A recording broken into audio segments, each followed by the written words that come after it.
मैं आपको एक बहुत ही मजेदार कहानी सुनाने जा रही हूँ।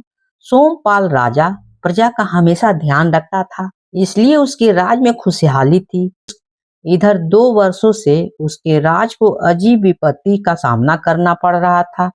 उसके राज के कर्मचारी रहस्यमय ढंग से गायब होने लगे थे। पहले पहल तो राज दरबार में कुछ ही व्यक्ति गायब हुए, बाद में आम लोग भी गायब होने लगे। राजा ने खुफिया एजेंसी को सतर्क कर दिया था। खुफिया तंत्र क्या करता जब खुफिया विभाग के कर्मचारी भी गायब होने लगे थे।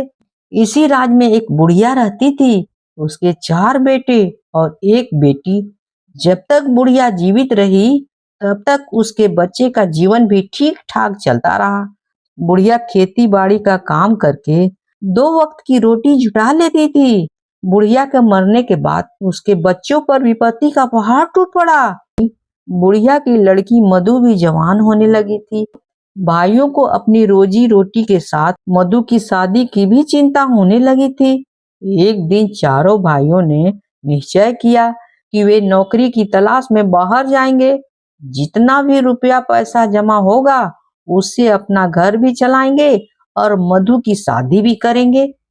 उनको बुढ़िया ने एक मंत्र दिया था। उस मंत्र को पढ़ने पर घर से बाहर गए लोगों को बारे में उसकी फोटो को देखकर उनकी खुशहाल के बारे में पता चल जाता था। यदि फोटो का रंग धुंधला पड़ जाता तो उसका अर्थ था उस व्यक्ति की मृत्यु। चारों भाई नौकरी की तलाश में जाने लगे। उन्होंने मधु से इन शब्दों से विदा ली, बहन, हमारी कुशलता के बारे में हमारी फोटो को देखकर जानकारी प्राप्त करते रहना। चारों भाई घर से निकल गए। रास्ते में उन्हें महात्मा वेश में एक आदमी दिखाई दिया। वह आंखें बंद करके माला जप रहा था। चारों भाइयों की चलने की आवाज को सुनकर वह उनसे बोला, मुझे लगता है कि तुम किसी मुसीबत में हो। हाँ, हमें नौकरी की तलाश है।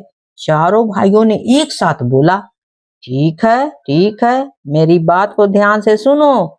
यहाँ से सीधा उत्तर दिशा में जाओ। कुछ दूर पर तुम्हें एक पक्षी दिखाई देगा। वह कहेगा रुको रुको, तो रुकना मत। इंसान की आवाज में बात करने वाला उस पक्षी के कहने के विपरीत करोगे तो तुम्हारी मनोकामना पूरी हो जाएगी। महात्मा जी ने कहा। उस महात्मा को प्रणाम करके चारों भाई उत्तर दिशा की ओर चले गए। कुछ दूर पर उन्हें एक पक्षी दिखाई दिया।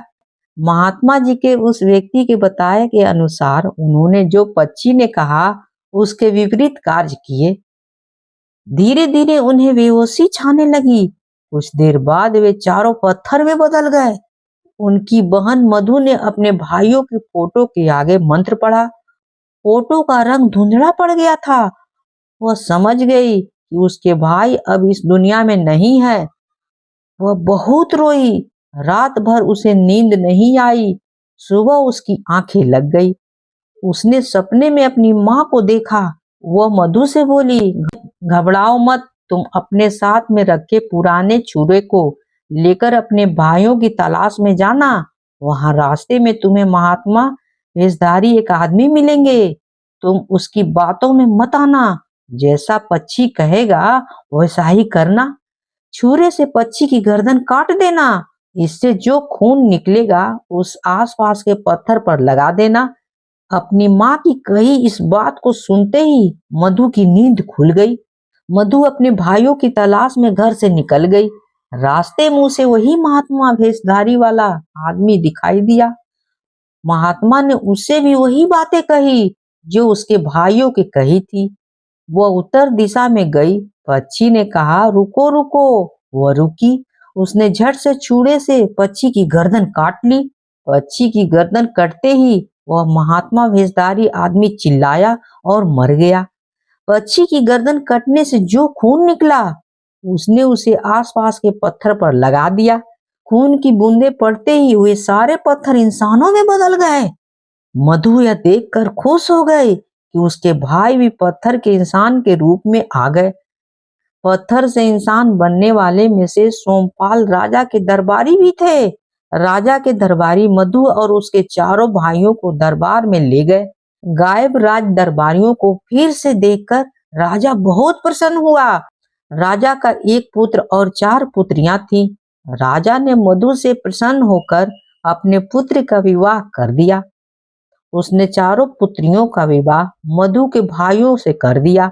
खुफिया कर्मचारियों ने पता लगा लिया था कि वह महात्मा वेशधारी आदमी पड़ोस के राजा का जासूस था।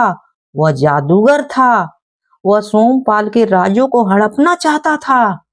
उसके बाद सारी पोल पट्टी राजा को बताया गया। कर्मचारियों ने इन सभी बातों को राजा को बताया। राजा यह सुनकर बहुत खुश हुआ और अपने बेटे और बेटियों के साथ बहुत खुशी खुशी अपने जीवन बिताने लगा। अगर कहानी अच्छी लगी हो तो please like share and subscribe जरूर कीजिएगा, भूलिएगा बिल्कुल नहीं। कहानी होती है समाप्त।